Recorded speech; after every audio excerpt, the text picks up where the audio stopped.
Something that always seems like a pattern of behaviour with these left-wing nut jobs is that when they're speaking about immigration and they feel like they haven't got enough wow factor in their argument, they will start talking nonsense. They will start spreading misinformation. This is what Narendra Kaur did when she was told if she wants illegal immigration so much in the UK, she and her family should live next to HMOs.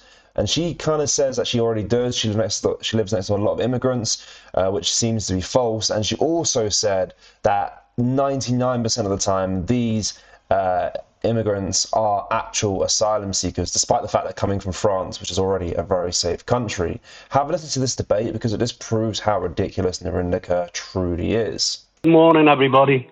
So it's a really simple thing, this. You find the biggest houses in the richest areas and you fill them with people who've come on small boats.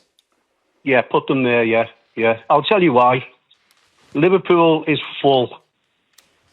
And that's a fact. There's nowhere else for them to go. The problem I've got, these people are not going to go back. No. They're going to stay here forever. They're just living on benefits. Why would you leave a safe country? They're coming here for one reason and one reason alone. And nobody's got any record. We don't know who these people are. David. But I've got a question for Narendra. Go on, I've got a question for Narendra. Okay, yep. She's always at the march. She's banging on about welcoming that. So if a HMO gets built next to her, would she be more than happy to let them live next to her for the rest of their lives? Easy question. Well, I live in London and there are many HMOs with asylum seekers in there. Next to you. No, next to you. I think there is. I think I live in a flat and there's plenty around where we live. What I'm saying is, listen, I'll level with you.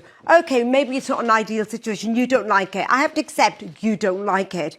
When you say, what you said at the beginning, they're not going back, well, that's because the majority are found to be genuine asylum seekers.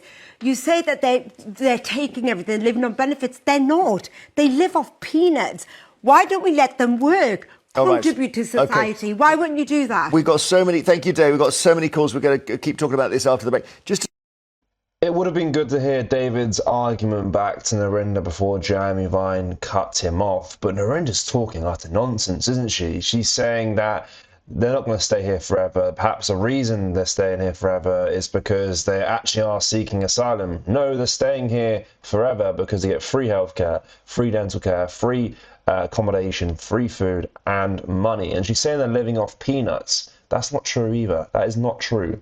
I'd say the average British person, working class person, lives in more poor conditions, lives on less money than the average asylum seeker in the UK. That's what I'd honestly say, given everything in account as well, food, accommodation, all the different outgoings.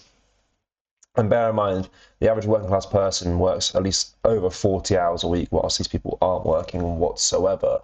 And she never really said she lives next door to an HMO. She just said she lives around migrants, but that doesn't really explain much. If she actually wants to live amongst illegal immigrants, she should live next to these hotels, live next to these HMOs, or invite some of them into her flat in London.